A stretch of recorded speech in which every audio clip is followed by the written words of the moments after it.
Only you can decide that for yourself. But having a point of reference and an intended path to aim at will still get you a hell of a lot further down the line than sitting down and not beginning the walk in the first place.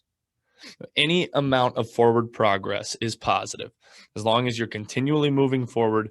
It doesn't matter if you're walking down the path or you decide to run. Forward progress will always lead to a better life eventually. It will. USA! I put on for my soldiers, though they had to swear me in. Young, humble motherfucker, but my hustle arrogant. Got it all off the muscle like I'm Dan Bilzerian. Make this trap great again. I'm a proud American. Welcome back to Life, Liberty, and Real Talk. If you like the show today, make sure to give us a follow on Instagram, Twitter, like us on Facebook at Life, Liberty, RT. Today, we're going to talk about something really important, builds a little bit off of last week's episode on just learning to face rejection. The episode before that, on just doing shit that sucks day in and day out. Today, we're going to talk about goal setting, why it's important, how to go about it, why most people don't do it, and quite frankly, why most people won't do it. So goal setting, why is goal setting so important? Well, if you had never heard of basketball in your life and I told you, go play basketball, didn't give you a ball, didn't show you the hoop, didn't give you an objective, just told you go play basketball. Well, you're not going to know what the hell I'm talking about.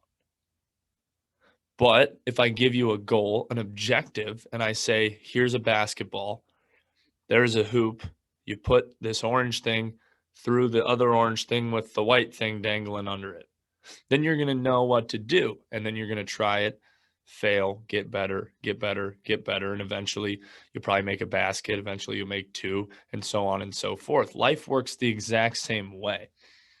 When you set a goal, you're giving yourself an objective for your life, regardless of how small, how big, whatever the goal is.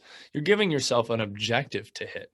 Without the goal, you are just mindlessly going through life, and there's nothing you're striving for. There's nothing pushing you forward, propelling you forward.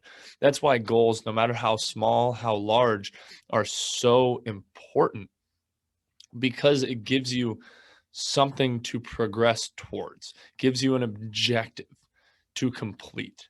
And I think that's so important in life because, quite frankly, without that, where are you going? You're just going to be stagnant. You're not going to go anywhere. But a lot of people don't do this. And I think, Jordan Peterson stated this very well. He said, people won't specify their goals because they don't want to specify conditions for failure. A lot of people, even if they do set goals, they'll be very vague and foggy so that you don't necessarily know when you fail. I call that willful blindness.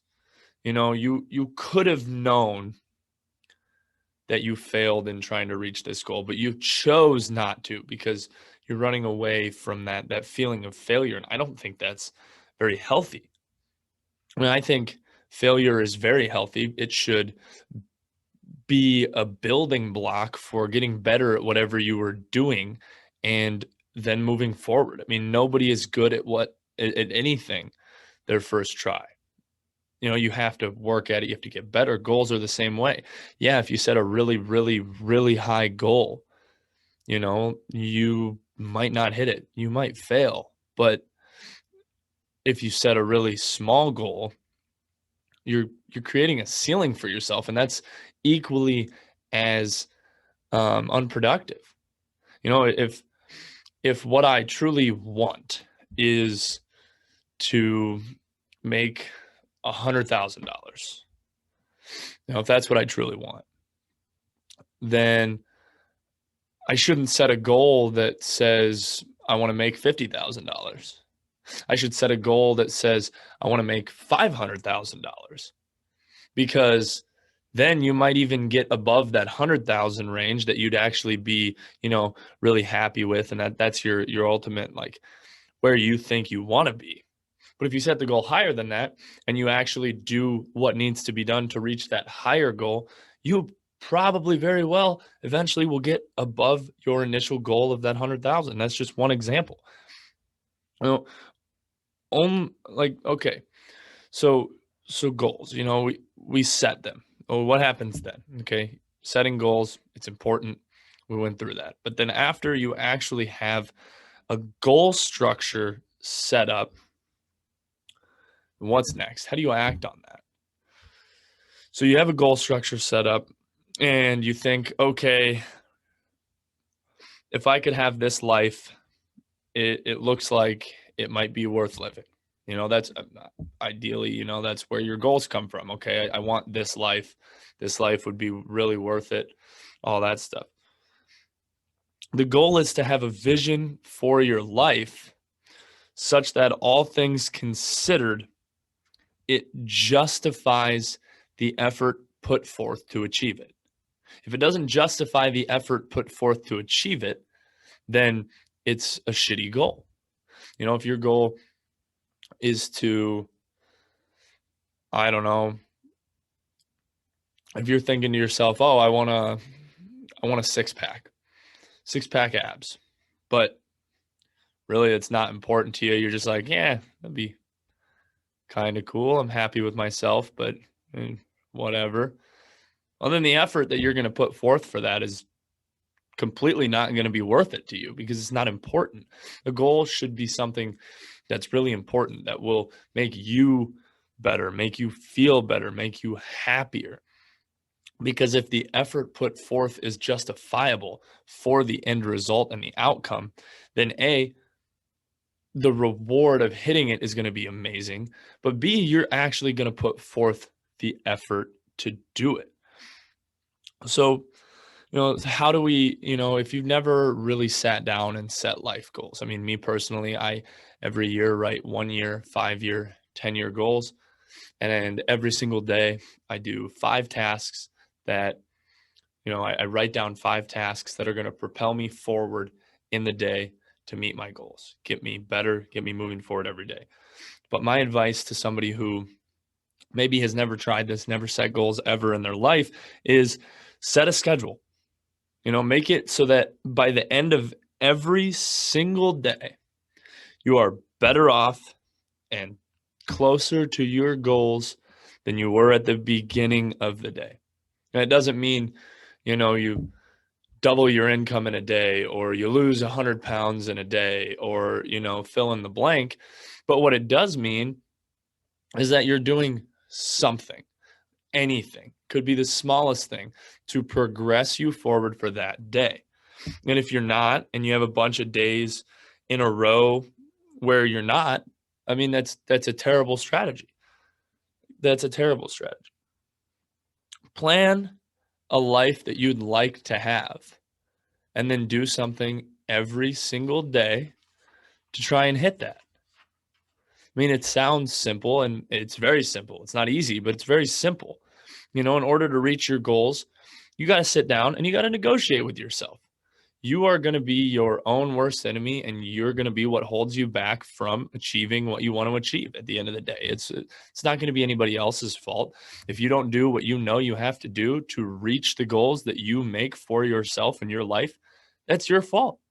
So you got to negotiate with yourself. Don't make your days terrible, but maybe set 20% of your day aside for responsibilities, the things that you know you have to do to progress and get closer to your life goals. And to be completely honest, you probably will only hit that, 20% in a day. You might only hit it 70% of days. You might hit it 50% of days. But it's fine. You're still moving forward. It's still a whole hell of a lot better than doing nothing. And then the next week, let's say, only 3 days this week, you actually did 20% of your days and you put them towards your responsibilities and moving forward. Okay. Next week, aim for 4 days. The next week, aim for 5. We waste so much time. Everybody does. On average, a human wastes about 6 hours a day, just completely wasted. Why? Boil it down to this: like, what is your time worth? What is your time worth? And I'm not talking about what your job pays you. I'm talking about what is your time worth? Is it worth $50 an hour? Is it worth $30 an hour? Is it worth 100? Figure that out.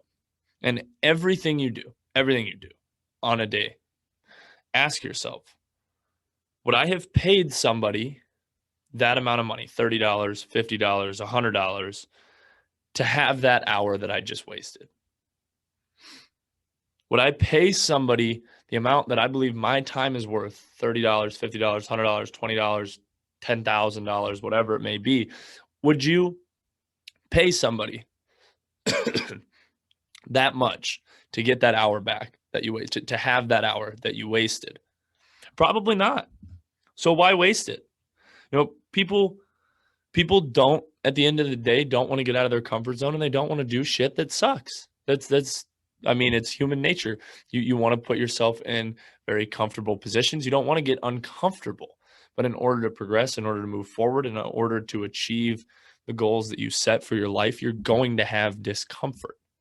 But the reward on the back end is why you do it. That's why your goals have to be such goals that the effort you put forth justifies the end result.